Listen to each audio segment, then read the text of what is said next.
तमाम कोशिशों के बावजूद 3 साल से जारी रूस यूक्रेन युद्ध थम नहीं पा रहा है। अब अमेरिकी उपराष्ट्रपति जेडी वेंस ने कहा है कि फिलहाल यूक्रेन में जंग थमने के आसार नजर नहीं आ रहे हैं।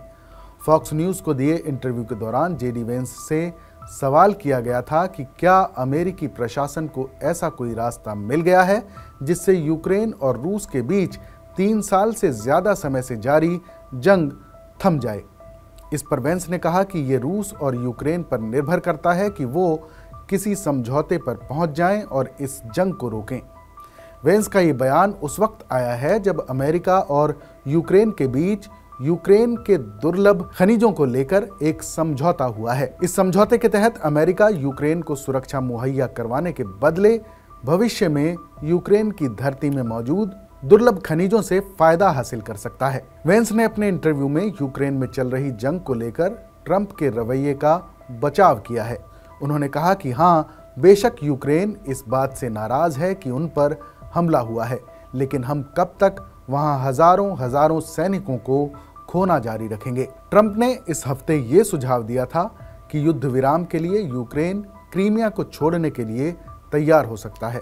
रूस ने साल 2014 में क्रीमिया पर हमला किया था, तभी से उस पर रूस का कब्जा है। यूक्रेन के राष्ट्रपति वोलोदिमिर ज़ेलेंस्की ने यूक्रेन के संविधान का हवाला देते हुए कहा कि वो पेनिनसुला पर रूस का कंट्रोल स्वीकार नहीं कर सकते हैं।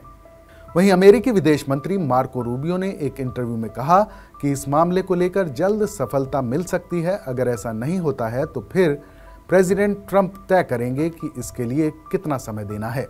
रूसी राष्ट्रपति व्लादिमीर पुतिन ने 8 मई से 3 दिन के अस्थायी युद्ध विराम का ऐलान किया है। पुतिन ने यह फैसला दूसरे विश्व युद्ध की समाप्ति की सालगिरह के समारोह की वजह से लिया है। हालांकि इस बीच यूक्रेन के विदेश मंत्री एंड्री सिबिहा ने 30 दिन के अस्थायी युद्ध विराम की अपील की है, लेकिन दोनों के बीच जंग लगातार जारी है। गुरुवार रात को रूस के एक ड्रोन ने यूक्रेन के एक दक्षिण पूर्वी शहर पर हमला किया, जिसमें 14 लोगों के घायल होने की खबर है।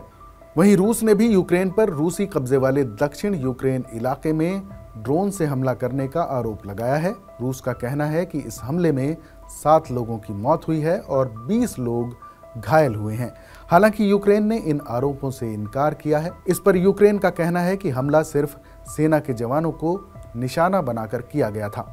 अमेरिकी राष्ट्रपति पद के लिए चुनाव लड़ने के दौरान डोनाल्ड ट्रंप लगातार ये दावा करते रहे कि राष्ट्रपति बनते ही वो यूक्रेन और रूस के बीच जारी जंग को रुकवा देंगे, लेकिन राष्ट्रपति बनने के बाद 100 दिन बाद भी वो ऐसा करने में कामयाब नहीं हो पाए हैं। इस बीच कई बार अमेरिका और यूक्रेन के रिश्तों में तनाव भी देखने को मिला है। 28 फरवरी को यूक्रेन के राष्ट्रपति ज़ेलेंस्की प्रेसिडेंट डोनाल्ड ट्रंप से मुलाकात करने व्हाइट हाउस पहुंचे थे, लेकिन ट्रंप और ज़ेलेंस्की के बीच इस दौरान तीखी बहस हुई थी।